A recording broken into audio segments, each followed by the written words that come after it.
Well, I have had this LyMow One Plus robotic lawnmower for about 3 weeks now, and the only concern I've had with it so far is that it is out here in the rain without any protection. So in today's video, we're gonna put it exactly where it belongs, in a doghouse. And to be honest, the reason I have waited so long is it was finally delivered today. And this thing, it's not too heavy, but this is essentially a tiny steel building.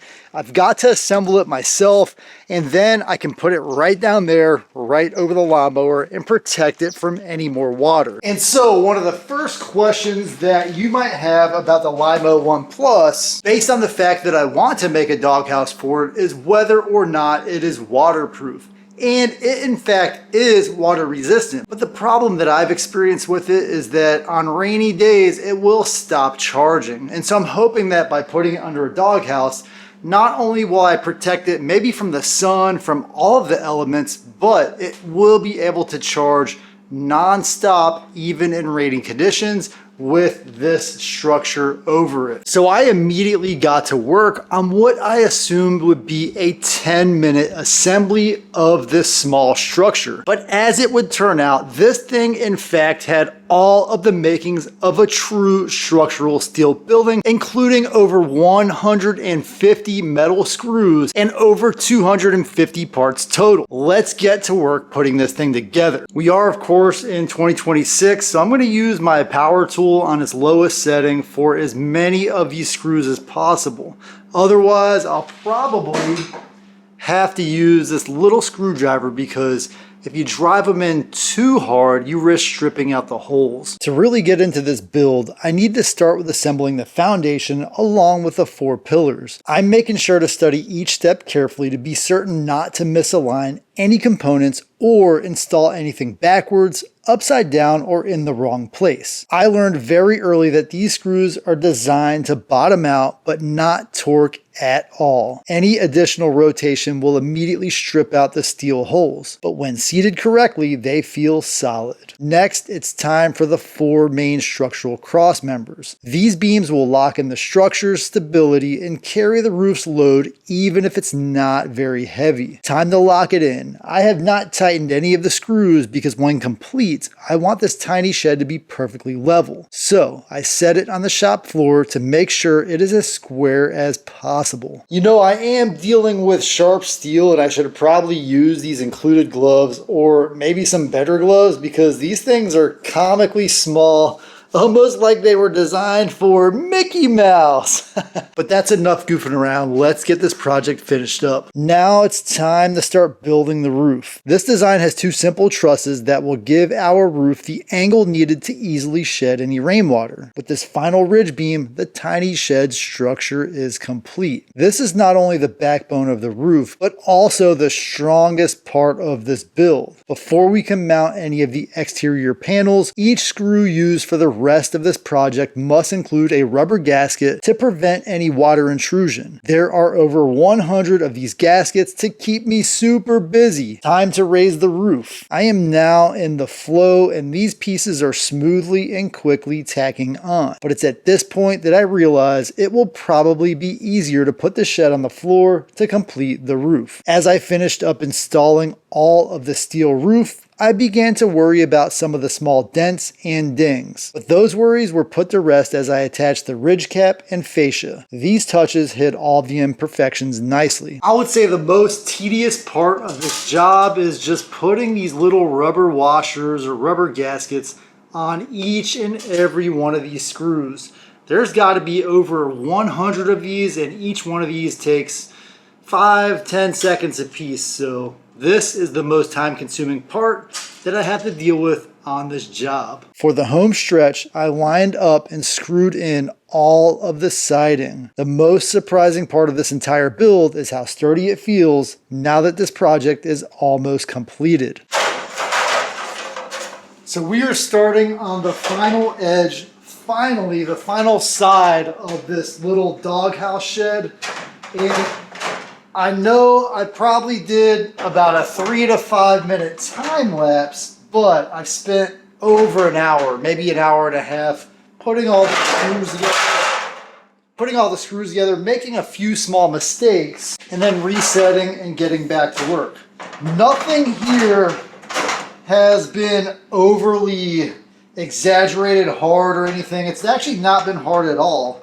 The only kind of real pain point is it does, of course, take a little while to put all of these screws in. They don't line up perfectly, so I am having to manipulate just a little bit to get everything lined up. But as I get these dialed in, it actually feels very good. I'm genuinely surprised I could get something this good. This thing was like, I want to say 70 or 80 bucks on Temu, and I don't normally like to buy stuff on Temu, but this was advertised as in the warehouse here in the US, available to ship, and that one thing helped me make the decision that this was something I actually wanted to buy. But let me get this thing finished up and let's go put the LyMow in it and see, will it protect the LyMow as I had hoped. So before I attempt to put the docking station inside of the little shed, I'm going to go ahead and give the LyMow robotic lawnmower a task to do. That'll get it out of the way. That way I don't have to deal with it. I find it so funny that the mower will raise its deck, turn around, and then lower its deck. It must be figuring out exactly how high it is. Anyway, let's get this little shed installed. So I'm actually realizing I'm going to go ahead and pause it because I forgot how loud it is. I mean, it's definitely a lawnmower, but I want to move the charging station over while I have this opportunity. So I'm going to install the shed right there. But after I have everything set up, I'll still have to change the docking location in the LyMow app.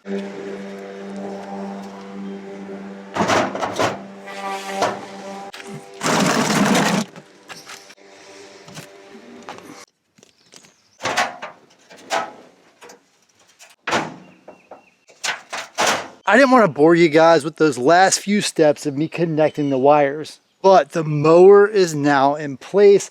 I have everything hooked up, and the last thing we need to see is whether or not it will actually fit in that docking station under the shed. So I did end up moving the docking station just a little bit, but I think with the mower's eyesight and its sensors, it should be able to dock no problem. So let's go ahead Docking to recharge. And see, will it find its new home and go to its happy place?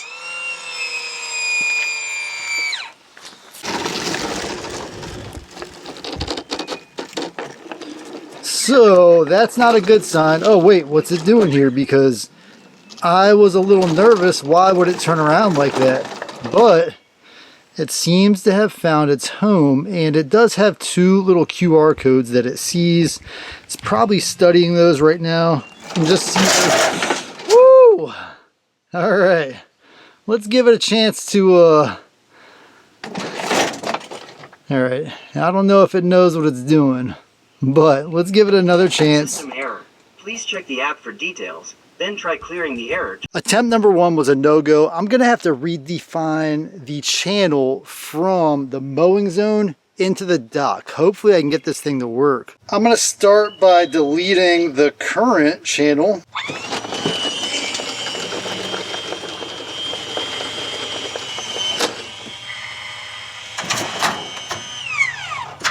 Straighten this thing back up just a little bit, and what I want to do now is get this lined up as good as I can. I'm going to put it on its slowest setting and add a new channel. Now let's go ahead and give this thing the order dock one more time, and hopefully this time it will actually make its way home. I'm curious to see, because if I can't get it to dock right, then what's the point of having a little doghouse for my robot? Take your time, buddy. It's studying the dock. Oh no. Let me give it a little more room here. I don't know if this will interrupt its space, but it's lining up. I'm trying to center the channels perfectly, and it's thinking. It would be awesome if I could get this thing to dock properly by its... Yes! Oh yeah! Yes! Charging started. Well, I have achieved everything I set out to do with today's video. I got the LyMow One Plus to dock at its docking station with a little shed. Now, unfortunately, this one is just a little shorter than I would like. I think this is better than it was before. I'm gonna be a little bit exposed to the elements right on the edge of the mower. But other than that, I'm super happy with it. If you enjoyed this video, give me a thumbs up and I'll catch you in the next one.